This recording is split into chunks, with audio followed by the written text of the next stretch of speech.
Hi കൂട്ടുകാരെ, പുതിയൊരു വീഡിയോയിലേക്ക് എല്ലാവർക്കും സ്വാഗതം.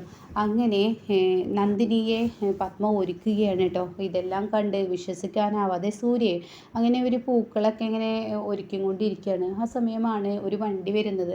ആരുമല്ല, മൈജിയുടെ പരസ്യമാണ് കേട്ടോ. അതിൽ നിന്ന് വണ്ടി വരുമ്പോൾ ഓഹോ, ഇതെന്താ ഇപ്പോൾ ഇത്, വണ്ടി നിറയെ സാധനങ്ങൾ ഉണ്ടല്ലോ എന്ന് സൂര്യയോട് പത്മ ചോദിക്കുന്നു, ഇന്ദ്രജ ചോദിക്കുന്നു, വേദ ചോദിക്കുന്നു.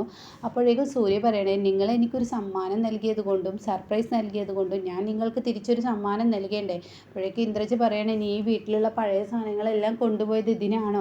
അതെ, എല്ലാം ഞാൻ കൊണ്ടുപോയി. അപ്പം അതിന് നിൻ്റെ കയ്യിലുള്ള ക്യാഷൊക്കെ ഇപ്പോൾ പൊടിഞ്ഞിട്ടുണ്ടാവില്ലേ എന്ന് സൂര്യയോട് പറയുമ്പോൾ സൂര്യ പറയണേ, ഏയ് അതൊന്നുമില്ല, ഞാനും അങ്ങനെയൊക്കെ തന്നെയാണ് വിചാരിച്ചത്. പക്ഷെ അതിന് മാത്രം ക്യാഷൊന്നും എൻ്റെ പൊടിഞ്ഞില്ല. കുറച്ച് ക്യാഷ് ഈ പഴയ സാധനങ്ങൾ കൊടുത്താൽ പുതിയത് വാങ്ങാം, അത് ചെറിയ ക്യാഷേ കൊടുക്കണ്ടുള്ളൂ. അപ്പം ഐജിയുടെ ആളുകൾ പറയുന്നത് ഞങ്ങൾ നിങ്ങൾക്കൊപ്പം ഉണ്ട് എന്ന്, ഓണം വരവേൽക്കാൻ ഞങ്ങളും ഉണ്ട് എന്നൊക്കെ പറയണം. അപ്പോൾ ഇതൊക്കെ കേട്ടവർക്ക് എല്ലാവർക്കും സന്തോഷമാവുകയാണ്. പിന്നീട് ഇവർ പാചകം ചെയ്യാൻ പോകുന്ന ആ ഒരു രംഗമാണ്. അപ്പം നന്ദിനിയെ കൊണ്ട് ആരും പണിയെടുപ്പിക്കുന്നില്ല. പത്മ, ഇന്ദ്രജ, വേദ, അതുപോലെ സൂര്യ, ഇവരെല്ലാവരും കൂടി അടുക്കളയിൽ ധൃതി പിടിച്ച് പണിയെടുക്കുന്നു. രാജു അതിനോട്ട് വരുന്നു. അപ്പോൾ രാജുവിനോട് പറയാണ്, നീ ചെയ്യേണ്ട എന്ന്. അപ്പോൾ രാജു പറയുന്നത്, എങ്ങനെ ഇപ്പോൾ ഇത് ഇത്രയും നാളും നിങ്ങൾക്ക് വെച്ചുണ്ടാക്കിയിട്ട് ഇപ്പോൾ കൈയും കെട്ടി നോക്കി നിൽക്കുക എന്ന് പറയും.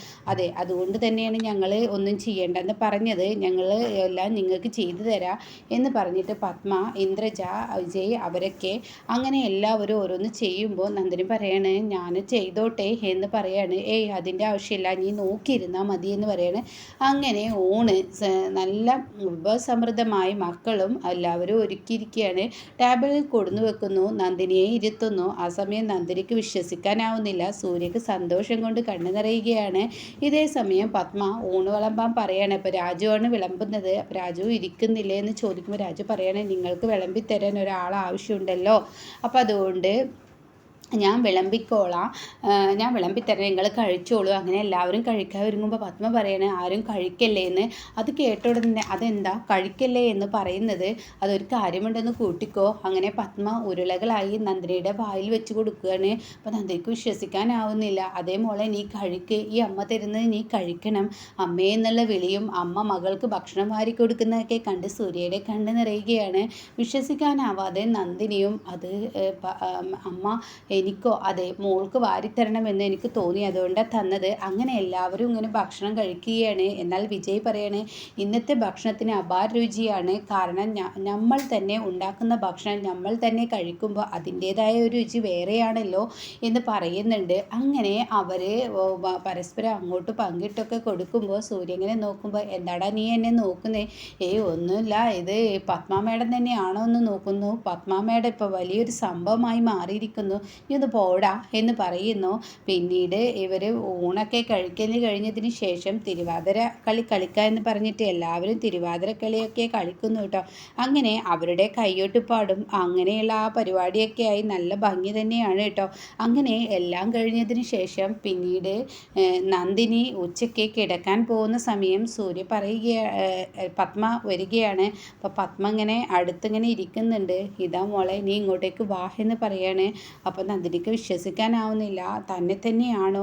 അങ്ങനെ പത്മ നന്ദിനിയെ മടിയിൽ കിടത്തിയിട്ട് പത്മ താരാട്ട് പാട്ട് പാടിക്കൊടുക്കുകയാണ്. എന്നിട്ട് നന്ദിനിയോട് പറയുകയാണ്, മോൾ നന്നായി ഉറങ്ങിക്കോളൂ എന്ന് പറയുമ്പോൾ എനിക്ക് വിശ്വസിക്കാനാവുന്നില്ല, ഇത് സത്യം തന്നെയാണോ? എന്താണ് ഞാൻ ഈ കാണുന്നത്? ഇത് വിശ്വസിക്കാനാവുന്നില്ല, മോള് വിശ്വസിച്ചോ?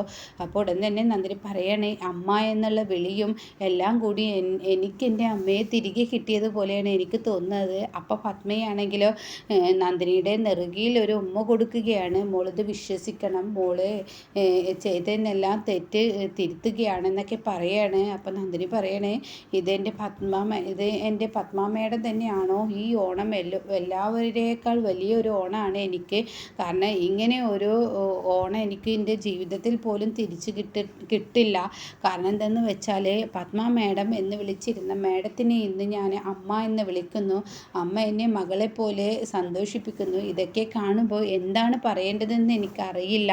അപ്പോൾ ഈ സമയം ഇതൊക്കെ വിശ്വസിക്കണം മോളെ, നീ സന്തോഷിക്ക്, അതാണ് ഈ അമ്മയുടെ ജീവിതത്തിലെ ഏറ്റവും വലിയ സന്തോഷം എന്ന് പത്മയും പറയുന്നു.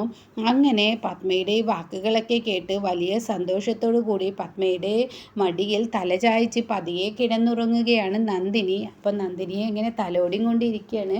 പിന്നീട് തൻ്റെ റൂമിലോട്ട് ചെല്ലുകയാണ് നന്ദിനി. അങ്ങനെ നന്ദിനി തൻ്റെ റൂമിലോട്ട് ചെല്ലുമ്പോൾ ഉടൻ തന്നെ സൂര്യ ചോദിക്കുകയാണ്, എന്താ നന്ദിനി? അല്ല സൂര്യ സാറ്, ഇന്നത്തെ ഓണം അതെനിക്ക് പറയാതിരിക്കാൻ വയ്യ. എൻ്റെ ജീവിതത്തിൽ ഏറ്റവും വലിയൊരു നല്ലൊരു ഓണമാണ് ഇന്ന് താങ്കളുടെ അമ്മ തന്നത്, പത്മ മേഡം തന്നത്. അപ്പോൾ ഇത് കേട്ട ഉടൻ തന്നെ നീ ഇത് വിശ്വസിക്കണം. എനിക്കും വിശ്വസിക്കാനാവാതെ ഞാനും നിൽക്കുക തന്നെയാണ്. കാരണം ഒരിക്കലും വിശ്വസിക്കാനാത്ത ഒരു കാഴ്ചയാണല്ലോ ഇന്നിപ്പം ഞാൻ കണ്ടത്. പത്മ മേഡം നിന്നോട് അമ്മ എന്ന് വിളിക്കാൻ ആവശ്യപ്പെടുക, അതുപോലെ തന്നെ ബാക്കിയുള്ള കാര്യങ്ങൾ ചെയ്യുക, നിനക്ക് ഊണ് കൂട്ടുക, ഇതൊക്കെ കണ്ട് എനിക്കും വിശ്വസിക്കാനാവാതെ ഞാനും നിൽക്കുന്നത് എന്ന് പറയുമ്പോൾ എൻ്റെ ജീവിതത്തിൽ ഒരിക്കലും മറക്കാനാവാത്ത അത്രയും വലിയ സന്തോഷം കിട്ടുന്ന ഒരു ഓണമാണ് ഈ ഓണം.